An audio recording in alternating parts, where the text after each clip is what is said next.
Hello बच्चों, मेरा नाम है मोहित और आपका स्वागत हमारे YouTube चैनल हिस्ट्री चैंपियन में। तो जैसा कि आप जानते हो, आपका जो पेपर होने वाला है मध्यकालीन भारत का इतिहास, उससे संबंधित जितने महत्वपूर्ण प्रश्न होने वाले हैं सारे के सारे आपको करवाने वाला हूं। आपको क्या करना है, वीडियो को पूरा देखना है, चैनल को सब्सक्राइब कर देना और अपने दोस्तों को जरूर से शेयर कर देना है। उसका जो अगला महत्वपूर्ण प्रश्न है, विजयनगर साम्राज्य के उत्थान एवं पतन के कारणों का वर्णन कीजिए। क्या करना है, विजयनगर साम्राज्य के उत्थान व पतन कैसे होता है उसके बारे में विस्तार से पढ़ने वाले। काफी ज्यादा महत्वपूर्ण प्रश्न होने वाला है।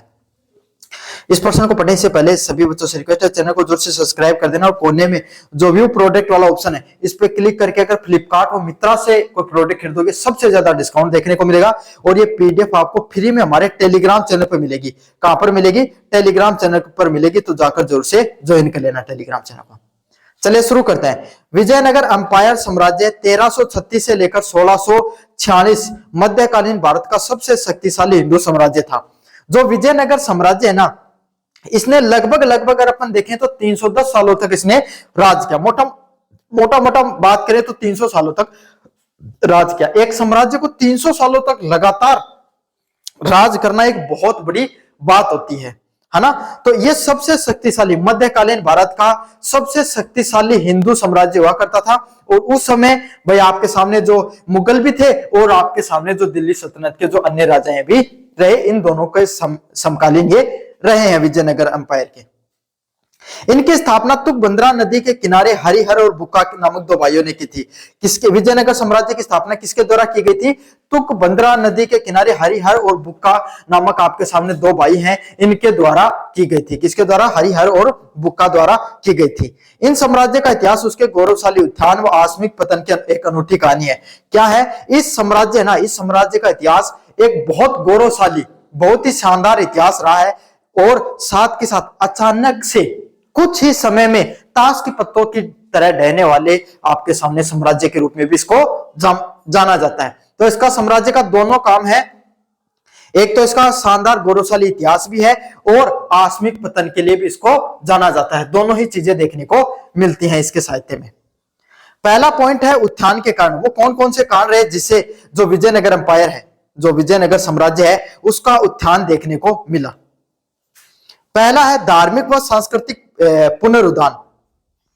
दक्षिण भारत में तुगलक सत्ता के प्रसार के विरुद्ध हिंदू धर्म व संस्कृति की रक्षा के उद्देश्य से साम्राज्य की नींव रखी गई। क्या हुआ? दक्षिण भारत में तुगलक सत्ता के प्रसार के विरुद्ध हिंदू धर्म, मतलब दक्षिण भारत में जो तुगलक सत्ता है वो अपना प्रसार बढ़ा रही थी, तो इसके विरुद्ध में हिंदू धर्म और संस्कृति की रक्षा के लिए यह साम्राज्य आ गया। भाई जो इस्लाम संस्कृति थी उसके विरोध में आपके सामने जो हिंदू या फिर जो वैदिक संस्कृति है उसकी रक्षा हेतु आपके सामने साम्राज्य निकल कर आता है। और इस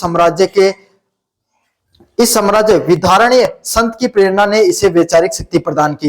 एक विधारणीय संत हुआ करते थे जिन्होंने यहाँ के इस जो साम्राज्य विजयनगर साम्राज्य के जो राजा रहे पारंपरिक हरिहर और बुक्का, इनकी विचारधाराओं को मजबूत करने का काम किया गया। किसके द्वारा? विधारणीय संत के द्वारा। अगले वाला पॉइंट है कुशल नेतृत्व। कृष्णदेव राय जैसे महान शासकों ने साम्राज्य को सैन्य और सांस्कृतिक शिखर पे पहुंचाया। क्या कराया? जो कृष्णदेव राय जैसे जो महान शासक हुआ करते थे, कौन? कृष्णदेव राय जैसे जो बड़े बड़े महान शासक हुआ करते थे, उन्होंने क्या किया? साम्राज्य को सैन्य और सांस्कृतिक शिखर पे पहुंचाया। कहां पर? सैन्य रूप से मजबूत पहुंचाया और सांस्कृतिक रूप से क्या क्या शिखर पर पहुंचाने का काम किया। भाई सांस्कृतिक रूप से भी मजबूती प्रदान की और सैन्य रूप से भी मजबूती उनको प्रदान करने का काम किया। समझ में आ गया? तो कृष्णदेव राय जैसे जो बड़े बड़े शासक हुए, उन शासकों का इस साम्राज्य को बड़ा करने पर, ऊंचा और उत्थान करने पर इनका बहुत बड़ा योगदान रहता है। इन्होंने न केवल पड़ोसी राज्यों को पराजित किया बल्कि कला व साहित्य को भी संरक्षण दिया। इन्होंने क्या किया? जो उनके पड़ोसी राज्य हैं, क्या है? इनके जो पड़ोसी राज्य हैं, सिर्फ इनको ही पराजित नहीं किया बल्कि कला व संस्कृति को भी क्या दिया? संरक्षित करने का काम किया। समझ में आ गया? तो इनके जो आसपास के जो राज्य हैं, भाई कोई भी राजा को जीतने के लिए, अपने राज्य स्थापित करने के लिए क्या करना पड़ेगा? अपने आसपास के राजाओं को हराना पड़ेगा। तो इन्होंने सिर्फ अपने आसपास के राजाओं को ही नहीं हराया बल्कि एक अपनी खुद की कला और संस्कृति को भी क्या दिया? महत्व दिया और उसको भी स्थापित किया। एक इन्होंने अपनी खुद की एक अलग पहचान बनाने का काम किया। अगले वाला पॉइंट है मजबूत अर्थव्यवस्था। विजयनगर की भौगोलिक स्थिति व्यापार के लिए अनुकूल थी। मतलब जो विजयनगर है उसकी जो भौगोलिक स्थिति थी, क्या कौन सी स्थिति थी, जो भौगोलिक रूप से जैसे ये वातावरणों से घिरा हुआ था, इन्होंने विजयनगर भौगोलिक स्थिति व्यापार के लिए अनुकूल थी। किसके लिए अनुकूल थी? जो व्यापार होता ना आपके सामने, उसके लिए बहुत ही शानदार हुआ करती थी जो विजयनगर एम्पायर की जो स्थिति है। क्यों? क्योंकि भाई आपके सामने ये ना दक्षिण भारत में आपके सामने कृष्णा, गोदावरी और कावेरी नदियों के आसपास क्या करते थे, अपना इनका साम्राज्य फैला हुआ था। तो अच्छा खासा उपजाऊ भूमि है, वहां पर इनका साम्राज्य देखने को मिलता है। भाई कोई भी साम्राज्य को धन संपदा चाहिए, क्या चाहिए? धन संपदा चाहिए। और उस समय भाई कोई बड़ी बड़ी फैक्ट्री तो है कौन करती? क्यों है करता? कृषि होया करती। क्या? कृषि हुआ करती। मतलब कृषि क्या होती है? मतलब जो किसानी है और कृषि है, उस पर सारी अर्थव्यवस्था निर्भर किया करती थी। समझ में आ गया? तो वहां की जो नदियों के कारण अच्छे मैदान देखने को मिलती थी, शानदार कृषि हुआ करती थी। यहाँ के आपके सामने मसाले, रत्न व घोड़ों का विदेशी व्यापार हुआ करता था। क्या हुआ करता था? आपको पता है दक्षिण भारत में मसाले होते हैं, और उस समय जो यूरोपीय अर्थव्यवस्थाएं हुआ करती थी, कौन सा? यूरोप, अमेरिका, अफ्रीका, इन सब देशों में मसाले नहीं उगते। मसाले भारत के प्रसिद्ध थे। समझ में आ गया? तो भारत के मसालों का क्या करते थे, ये आपके सामने विदेशों में बेचते थे। यहाँ पर रत्न, आपको पता है दक्षिण भारत में कर्नाटक जैसे साम्राज्य जो राज्य, वहां पर हीरे जवाहरात निकलते थे, सोने की भी खदानें देखने को मिलती है ना। और विदेशी व्यापार आपके सामने, और अन्य जो चीजें यहाँ पर कॉटन वगैरह होता था, उसका सबका विदेशी व्यापार किया करते थे। तो वहां उस समय इस सब चीजों के कारण, व्यापार के कारण इनकी अर्थव्यवस्था भी मजबूत थी। समझ में आ गया? तो पहला तो इन्होंने भाई धार्मिक कारण, धार्मिक पहचान भी बनाई अपनी, साथ के साथ कृष्णदेवराय जैसे बड़े बड़े महान शासक हुए जिन्होंने प्रजा को भी खुश रखा, और अर्थव्यवस्था भी मजबूत थी। भाई बिना अर्थव्यवस्था के बिना कुछ नहीं चल सकता। बिना पैसों से सारी दुनिया चलती, बिना पैसे कुछ नहीं चलता है। तो इनकी अर्थव्यवस्था भी मजबूत थी। सैन्य नवाचार, विजयनगर के शासकों में एक बड़ी व अनुशासित सेना रखी, जिसमें शक्तिशाली तोपखाने और कुशल घोड़सवार शामिल थे। क्या थे? विजयनगर के जो शासक हुआ करते थे, इनके पास एक बहुत बड़ी सेना हुआ करती थी। क्या हुआ करती थी? इनके पास एक बहुत बड़ी सेना हुआ करती थी, जिसमें शक्तिशाली तोपखाने और कुशल घोड़सवार भी शामिल थे। क्या थे भाई?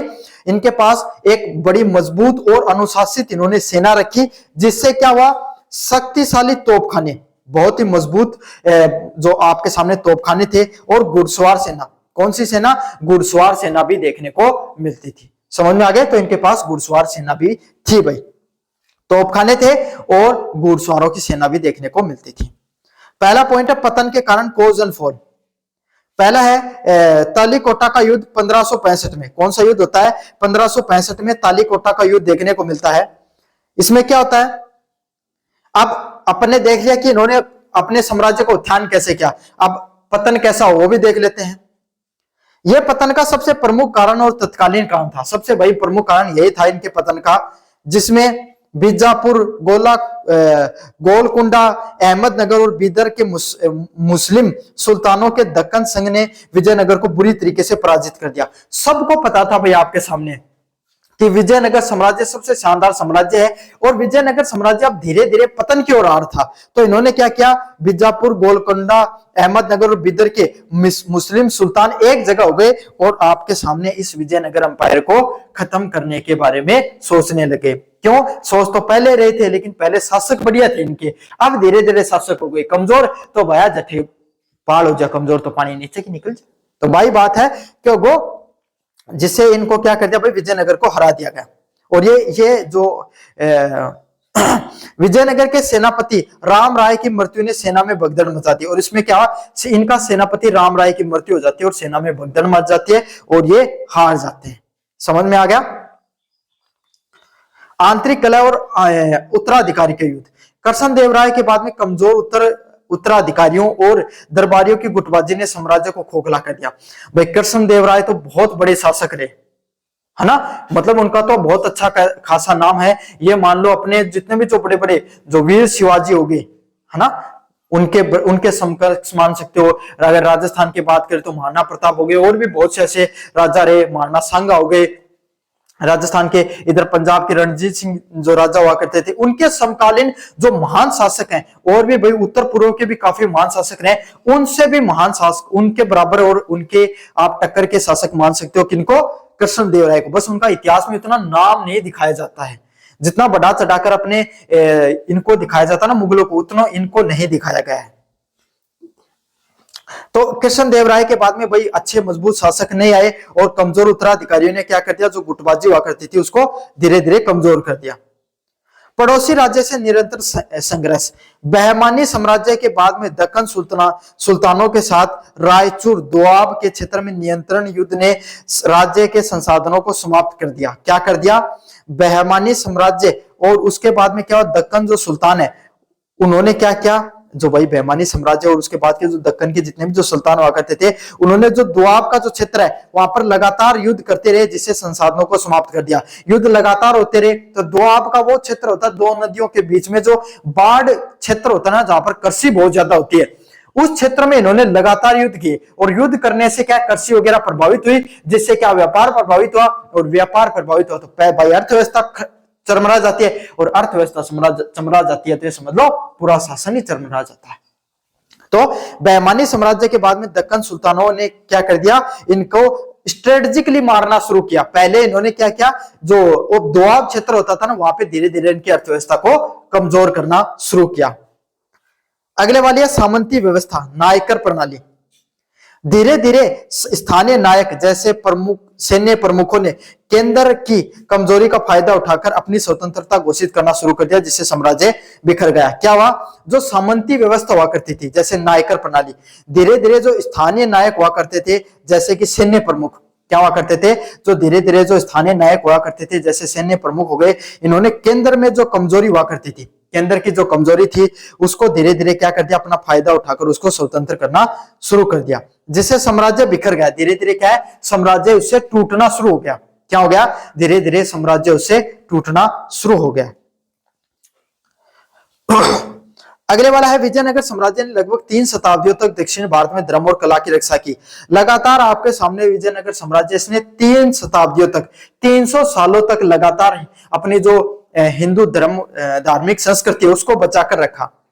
तालीकोटा का जो युद्ध देखने को मिलता है, इस युद्ध के बाद हम्पी के विनाश ने केवल साम्राज्य का अंत किया, बल्कि भारतीय वास्तुकला का भी एक स्वर्णीय युग का समापन हो गया। क्या हुआ, इस युद्ध के बाद में जो हम्पी का जो विनाश हुआ, और इससे एक साम्राज्य विनाश नहीं हुआ बल्कि हमारी अर्थव्यवस्था को भी गहरा नुकसान पहुंचा।